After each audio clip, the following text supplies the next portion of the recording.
Το ποζόλε είναι μια παραδοσιακή μεξικανική σούπα, πυκνή και χορταστική. Την τρώνε οικογενειακά, στις γιορτές, ακόμα και στους γάμους. Αυτό το φαγητό συμβολίζει τη ζεστασιά του σπιτιού. Γι' αυτό ακριβώς το παρατσούκλι El Pozolero, αυτός που μαγειρεύει ποζόλε, ακούγεται τόσο φρικιαστικό. Το έδωσαν σε έναν κοντό μουστακαλί από την πολιτεία Σιναλόα, ο οποίος για χρόνια δούλευε για τα καρτέλ ναρκωτικών, εξαφανίζοντας αποδείξεις εγκλημάτων και σβήνοντας κάθε ίχνος. Σύμφωνα με επίσημα στοιχεία, συνδέθηκε με την εξαφάνιση πάνω από 300 ανθρώπων. Αυτές είναι μόνο οι περιπτώσεις που ο ίδιος παραδέχτηκε. Κατά τις εκτιμήσεις οργανώσεων ανθρωπίνων δικαιωμάτων, ο πραγματικός αριθμός των θυμάτων του μπορεί να ξεπερνά ακόμα και τετραψήφιο νούμερο. Αυτή είναι η ιστορία του Σαντιάγο Μέσα Λόπεθ, η ιστορία για το πώς ένας απλός κτίστης έγινε ένας από τους πιο τρομακτικούς ειδικούς του μεξικανικού υποκόσμου των ναρκωτικών και για το τι συμβαίνει όταν το κράτος για χρόνια αδυνατεί να δει ένα τέρας που κρύβεται στη σκιά ενός καρτέλ. Για να καταλάβουμε πώς έγινε ο κύριος καθαριστής της Τιχουάνα, πρέπει πρώτα να ανατρέξουμε στη ζωή του και στην εγκληματική ιστορία της ίδιας της πόλης. Ανακαθίστε αναπαυτικά, αρχίζουμε. Η Τιχουάνα βρίσκεται ακριβώς στα σύνορα με τις Ηνωμένες Πολιτείες, χωρισμένη από το Σαν Ντιέγκο, μία από τις πλουσιότερες πόλεις της χώρας, μόνο από έναν φράχτη. Κάθε μέρα, εκατοντάδες χιλιάδες άνθρωποι περνούν από αυτό το συνοριακό σημείο και κάθε μέρα, προς την αντίθετη κατεύθυνση, τόνοι απαγορευμένων ουσιών περνούν λαθρέα. Όποιος ελέγχει την Τιχουάνα, ελέγχει έναν από τους πιο κερδοφόρους διαδρόμους διακίνησης ναρκωτικών στον κόσμο. Στα τέλη της δεκαετίας του 80, ο θρυλικός βαρώνος ναρκωτικών Μιγγέλ Άγχελ Φέλιξ Γκαγιάρδο, ο νονός του μεξικανικού εμπορίου ναρκωτικών, κατέληξε πίσω από τα κάγκελα. Την εξουσία ανέλαβε η οικογένεια Αρεγιάνο Φέλιξ, 7 αδέρφια και μερικές αδερφές, που μετέτρεψαν γρήγορα την κληρονομιά τους σε μία από τις πιο βίαιες και εύπορες εγκληματικές οργανώσεις στην ιστορία του Μεξικού. Τη δεκαετία του 90, το καρτέλ της Τιχουάνα έλεγχε, σύμφωνα με ορισμένες εκτιμήσεις, έως και 40% όλων των ναρκωτικών που έμπαιναν στις Ηνωμένες Πολιτείες. Ωστόσο, δεν άρεσε σε όλους αυτή η κατάσταση. Ο Ελ Τσάπο, αρχηγός του καρτέλ Σιναλόα, πήγε στους αδερφούς Αρεγιάνο Φέλιξ με πρόταση συνεργασίας. Αυτοί αρνήθηκαν, το θεώρησαν ψαράκι, ανάξιο εταίρο. Ο Τσάπο αντέδρασε αρχίζοντας να περνά ναρκωτικά από το έδαφος τους χωρίς άδεια. Ο πόλεμος μεταξύ των δύο οργανώσεων σιγόκαιγε από τα τέλη της δεκαετίας του 80, ξεσπώντας και ξανακοιμιζόμενος. Εκείνα τα χρόνια στο Μεξικό εξαφανίζονταν κατά μέσο όρο περίπου 30.000 άνθρωποι το χρόνο. Σχεδόν όλες αυτές οι εξαφανίσεις συνδέονταν με τα καρτέλ. Στις αρχές της δεκαετίας του 2000, το καρτέλ της Τιχουάνα άρχισε να χάνει έδαφος. Το 2002, ο Ραμόν Αρεγιάνο Φέλιξ σκοτώθηκε σε συμπλοκή και ο αδερφός του Μπενχαμίν συνελήφθη. Μέσα σε αυτό το αιματοβαμμένο χάος, πολέμους καρτέλ, ανακατανομή εξουσίας, αστυνομικές επιχειρήσεις και εκτελέσεις στους δρόμους, εμφανίστηκε η ζήτηση για έναν ειδικό, ιδιαίτερου τύπου.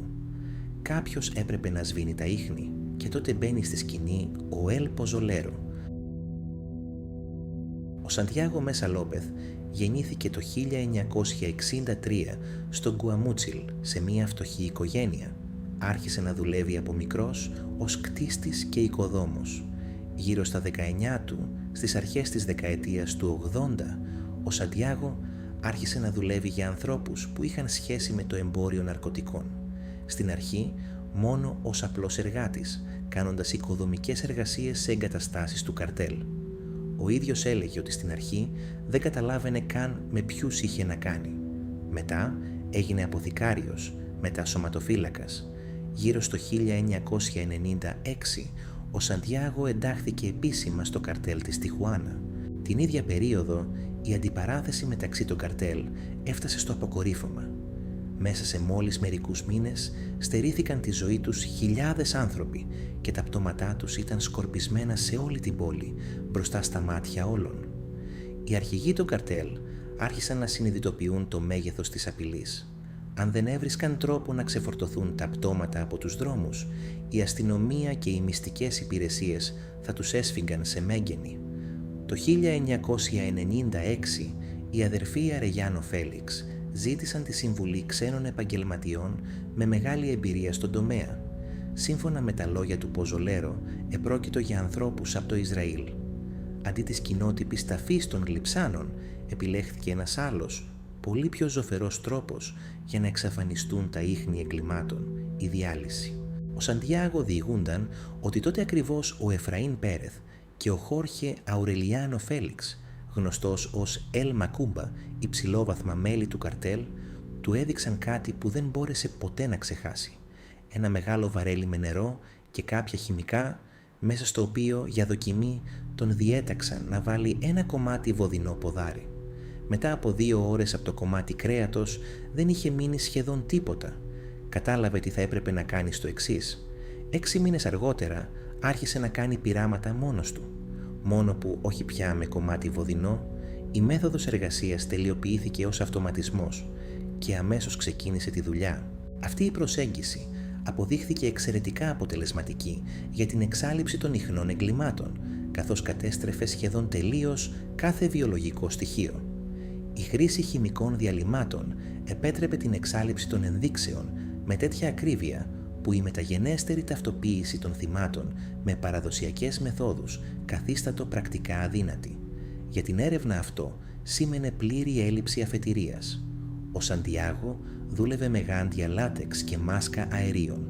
Οι ατμοί της καυτής καυστικής σόδας καταστρέφουν τις αναπνευστικές οδούς. Ο ίδιος έλεγε ότι η δουλειά απαιτούσε προσοχή. Γι' αυτόν ήταν απλά μια τέχνη. Η εβδομαδιαία αμοιβή του για αυτή τη δουλειά ήταν $600. Κατά τα λόγια του ίδιου του Ποζολέρο, ένα από τα μεγαλύτερα προβλήματα ήταν η μυρωδιά. Για να την καλύπτει έστω λίγο, χρησιμοποιούσε σκόρδο και άλλα έντονα μπαχαρικά κοντά στους χώρους εργασίας. Ακόμα και χρόνια αργότερα, οι γείτονες θυμούνταν μία παράξενη χημική μυρωδιά που ανέδιε περιοδικά από τις εγκαταστάσεις του καρτέλ. Στις περιόδους που η δουλειά πήγαινε με πλήρεις ρυθμούς, διέλυε έως και 30 πτώματα το μήνα. Τα πτώματα τα έφερναν σε ένα προκαθορισμένο μέρος από όπου εκείνος τα μετέφερε βαθιά τη νύχτα. Τα βαρέλια με τον πολτό τοποθετούνταν στις καρότσες pick-up και στη συνέχεια, υπό το σκέπασμα της νύχτας, το περιεχόμενό τους ρίχνονταν από απόκρημνες βραχώδεις πλαγιές σε απόμακρα φαράγγια, όπου δεν πατούσε ανθρώπινο πόδι. Με τον καιρό, ο Σαντιάγο αποκτούσε ολοένα μεγαλύτερη εμπειρία στο αντικείμενό του και σταδιακά έπαψε να είναι απλός εκτελεστής. Σύμφωνα με τα πορίσματα της έρευνας, αργότερα άρχισε να διδάσκει αυτή τη μέθοδο και σε άλλα μέλη του καρτέλ. Άνθρωποι ενός από τους αρχηγούς, που τον φώναζαν Ελτέο, έρχονταν κοντά του για να μάθουν την τεχνική, την οποία μέσα στην ομάδα θεωρούσαν πλέον ξεχωριστή ειδικότητα. Προς τα τέλη της δεκαετίας του 2000 ο κύριος αφέντης του Σαντιάγο μέσα έγινε ο Τεοδόρο Γκαρσία Σιμεντάλ, γνωστός με τα παρατσούκλια Ελτέο ή Ελτρές Λέτρας, ένας άνθρωπος στο άκουσμα του ονόματος του οποίου στην Τιχουάνα σταματούσαν οι συνομιλίες. Όταν το 2008 συνελήφθη ο Εδουάρδο Αρεγιάνο Φέλιξ, στο καρτέλ ξεκίνησε η πάλη για την εξουσία. Ο Ελτέο τάχθηκε εναντίον του Λουίς Φερνάντο Σάντσεθ Αρεγιάνο και έχασε, ή ίσως απλά αποφάσισε ότι δεν άξιζε το κίνδυνο. Μαζί με τον Ποζολέρο αποσχίστηκε από την οργάνωση, δημιούργησε δική του συμμορία και πέρασε κάτω από την προστασία του Ελ Τσάπο στο καρτέλ Σιναλόα. Αυτή η μετάβαση μετέτρεψε την ήδη αιματοβαμμένη Τιχουάνα σε κόλαση. Η συμμορία του Ελτέο πολεμούσε εναντίον των παλιών συντρόφων, ενώ παράλληλα το καρτέλ Σιναλόα προσπαθούσε να καταπιεί ολόκληρη την Κάτω Καλιφόρνια.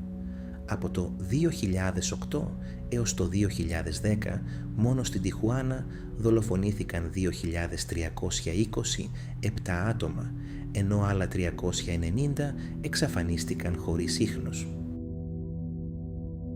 Μέχρι το 2005 οι αρχές δεν είχαν ιδέα για την ύπαρξη του διαλυτή.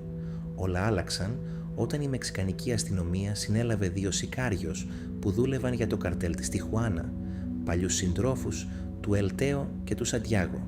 Στην ανάκριση έσπασαν και ομολόγησαν την απαγωγή και τη δολοφονία 3 ανθρώπων. Τα πτώματα, είπαν, τα πήγαν κατευθείαν στον Ελ Ποζολέρο. Το κυνήγι ξεκίνησε. Ο Σαντιάγο κατάφερε να κρύβεται από τις αρχές για 4 ολόκληρα χρόνια. Ωστόσο, την 25η Ιανουαρίου του 2009 συνελήφθη στην πόλη Ενσενάδα, στο ξενοδοχείο Baja Season, μαζί με άλλους σικάριους του καρτέλ. Λέγεται ότι όταν ο μεξικανικός στρατός εισέβαλε μέσα, ο Σαντιάγο μαγείρευε θαλασσινά. Ήταν τόσο μεθυσμένος που όταν ο Ελτέο πληροφορήθηκε για την επιδρομή και έφυγε με όλους τους ανθρώπους του, ο Σαντιάγο δεν μπόρεσε να κουνηθεί από τη θέση του. Τον συνέλαβαν. Άλλωστε, το καρτέλ φαίνεται ότι εκτιμούσε το καθαριστή του.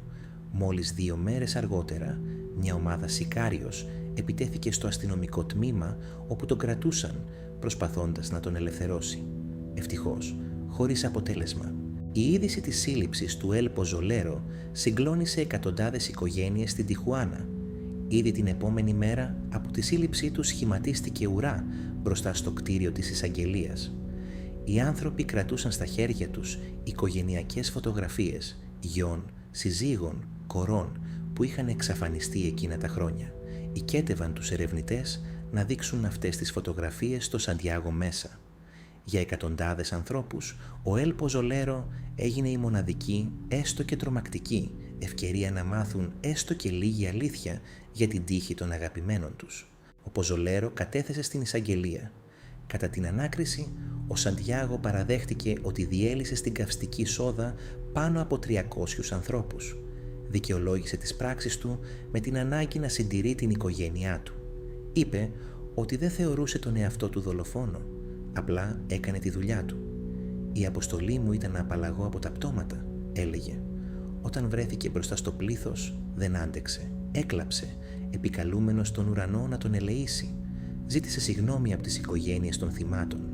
Ωστόσο, σύμφωνα με ορισμένους αυτόπτες μάρτυρες, δεν φαινόταν να κατανοεί πλήρως την ενοχή του, σαν να πίστευε αληθινά ότι η ζωή τον είχε απλά βάλει εκεί και ότι εκείνος ακολουθούσε μόνο τον προορισμό του. Οι στρατιώτες που το συνόδευαν έλεγαν «Δεν έμοιαζε με τέρας, έμοιαζε με άνθρωπο που τον έπιανε τρόμος». Μετά τη σύλληψη του Σαντιάγο ξεκίνησαν ανασκαφές στα σημεία που υπέδειξε. Αυτό που βρήκαν οι ερευνητές συγκλώνησε ακόμα και έμπειρους εγκληματολόγους. Συνολικά υπήρχαν 3 κύριες τοποθεσίες εργασίας του διαλυτή. Η πρώτη, Λόμα Μπονίτα, ένα αστικό οικόπεδο κοντά σε βιομηχανική ζώνη. Εδώ ακριβώς οι ερευνητές βρήκαν ένα μεταλλικό βαρέλι 50 λίτρων με λείψανα, άμεση υλική απόδειξη της δραστηριότητας του Ποζολέρο. Σύμφωνα με τις καταθέσεις του, από το 2004 έως το 2006, εδώ καταστράφηκαν περίπου 60 σώματα. Η δεύτερη, Όχο ντε Άγκουα, το όνομα σημαίνει πηγή νερού. Βρίσκεται κοντά στο δρόμο για το Τεκάτε, αγροτική περιοχή που ο Σαντιάγο περιέγραψε ως ένα από τα πρώτα μέρη εργασίας του. Εδώ οι ερευνητές βρήκανε λείψανα τουλάχιστον 10 ατόμων, αν και υποψιάζονται ότι ήταν πολύ περισσότερα. Η τρίτη και πιο φρικιαστική, το Κοτέτσι, γνωστό ως Λαγκαγέρα, έγινε ο κύριος χώρος ανασκαφής. Το Δεκέμβριο του 2012, σχεδόν 4 χρόνια μετά τη σύλληψη του Ποζολέρο, ανακαλύφθηκαν εδώ νέες ταφές. Οι ερευνητές βρήκαν ένα λάκκο 4x4 μέτρων, γεμάτο με ό,τι απέμεινε από ανθρώπους. Εδώ καταστράφηκαν πάνω από 70 σώματα. Ο Σαντιάγο μέσα εργάστηκε σε αυτή την τοποθεσία για 1,5 χρόνο. Σήμερα η Λαγκαγέρα έχει μεταμορφωθεί σε ένα ήσυχο, γεμάτο θλίψη μέρος, σε μνημείο για τα θύματα των πολέμων των ναρκωτικών που δημιουργήθηκε με τις προσπάθειες των οικογενειών τους. Οι συγγενείς συγκεντρώνονται εδώ τακτικά, προσεύχονται για τους νεκρούς και τους αγνοούμενους, κρεμούν τις φωτογραφίες τους και τοποθετούν αναμνηστικές πλάκες. Για πολύ καιρό η ταυτοποίηση των θυμάτων ήταν αδύνατη, καθώς η καυστική σόδα είχε καταστρέψει το γενετικό υλικό. Ωστόσο, εμφανίστηκε νέα ελπίδα. Η Γενική Εισαγγελία του Μεξικού έχει προγραμματίσει για το πρώτο μισό του 2020 μια εκτεταμένη επιχείρηση ανοίγματος των σφραγισμένων τσιμεντένιων λάκων στη La Gallera. Οι ειδικοί ελπίζουν ότι με τα χρόνια το χημικό υλικό έχει τελικά στερεοποιηθεί, γεγονός που θα κάνει τις εργασίες ασφαλείς από τους τοξικούς ατμούς και θα επιτρέψει στους εμπειρογνώμονες να εξαγάγουν μικροτεμάχια ιστών για απομόνωση γενετικού υλικού και μεταγενέστερη ταυτοποίηση. Σύμφωνα με τα στοιχεία της οργάνωσης Unidos por los Desaparecidos, μαζί για τους αγνοούμενους, από τους χώρους εργασίας του El Pozzolero ανακτήθηκε τεράστιος όγκος υλικών αποδείξεων. Ο αριθμός 300 που ανέφερε ο ίδιος ο Μέσα είναι πολύ υποτιμημένος. Οι οργανώσεις ανθρωπίνων δικαιωμάτων μιλούν για αριθμό που ξεπέρασε το 1.000 θύματα. Παρά την ομολογία για την καταστροφή εκατοντάδων σωμάτων, η ποινή του Σαντιάγο Μέσα Λόπεθ αποδείχθηκε εκπληκτικά ήπια σε σχέση με την έκταση της δραστηριότητάς του. Για την εισαγγελία ήταν εξαιρετικά δύσκολο να τον συνδέσει άμεσα με συγκεκριμένες δολοφονίες. Στις περισσότερες περιπτώσεις τα πτώματα απλά δεν υπήρχαν πια. Εδώ η έρευνα προσέκρουσε σε ένα παράλογο νομικό αδιέξοδο. Στο δίκαιο υπάρχει μία θεμελιώδης έννοια, το corpus delicti, η οποία στις υποθέσεις ανθρωποκτονίας συνδέεται άμεσα με την παρουσία φυσικής σωρού, αλλά σωροί δεν υπήρχαν και ο νόμος δεν επέτρεπε να αποδειχθεί το ίδιο το γεγονός της στέρησης ζωής συγκεκριμένου ατόμου χωρίς λείψανα. Η υπεράσπιση του Σαντιάγο επέμενε ότι ο ίδιος δεν είχε σκοτώσει προσωπικά κανέναν, αλλά απλώς διέθετε ό,τι του έφερναν. Επιπλέον, αυτή η μέθοδος δημιούργησε ένα καταστροφικό προηγούμενο για ολόκληρο το δικαστικό σύστημα του Μεξικού. Χωρίς ανατομικά στοιχεία, η εισαγγελία δεν μπορούσε να απαγγείλει κατηγορίες για συγκεκριμένες δολοφονίες, όχι μόνο στον ίδιο τον Ποζολέρο, αλλά και στην ηγεσία του καρτέλ, στους άμεσους εντολείς των εγκλημάτων. Η διάλυση των σωμάτων επέτρεπε την καταστροφή σχεδόν όλων των υλικών αποδείξεων, αφήνοντας το σύστημα αδύναμο. Κατά συνέπεια, δικάστηκε κυρίως για συμμετοχή σε οργανωμένο έγκλημα, απόκρυψη πτωμάτων και αδικήματα που σχετίζονται με το καρτέλ. Το 2012 Μεξικανικό δικαστήριο τον καταδίκασε σε 10 χρόνια φυλάκισης. Για πολλές οικογένειες αγνοουμένων, αυτή η ποινή αποτέλεσε πραγματικό σοκ. Ένας άνθρωπος που παραδέχτηκε την καταστροφή εκατοντάδων σωμάτων έλαβε ποινή μικρότερη από αυτή που σε ορισμένες χώρες επιβάλλεται για μία μόνο δολοφονία. Ωστόσο, πολλά χρόνια αργότερα, η εισαγγελία κατάφερε τελικά να εξασφαλίσει νέα καταδίκη. Τον Μάρτιο του 2024 Μεξικανικό δικαστήριο πρόσθεσε στο Σαντιάγο Μέσα άλλα 30 χρόνια και 8 μήνες φυλάκισης για υπόθεση που αφορούσε οργανωμένο έγκλημα και απαγωγές. Εκείνη τη στιγμή από τη σύλληψή του είχαν περάσει ήδη 15 χρόνια. Ακόμα και χρόνια μετά τη σύλληψη του Σαντιάγο, στο Μεξικό συνεχίζουν να ανακαλύπτονται νέοι ομαδικοί τάφοι που συνδέονται με τα καρτέλ. Χιλιάδες άνθρωποι εξακολουθούν να είναι καταχωρημένοι ως αγνοούμενοι και πολλές οικογένειες ακόμα σήμερα δεν ξέρουν πού και πώς εξαφανίστηκαν οι δικοί τους. Με αυτό φτάνουμε στο τέλος. Γράψτε στα σχόλια, άξιζε ο Σαντιάγο αυστηρότερη ποινή? Πατήστε like αν παρακολουθήσατε μέχρι το τέλος. Για εμάς έχει πραγματική σημασία.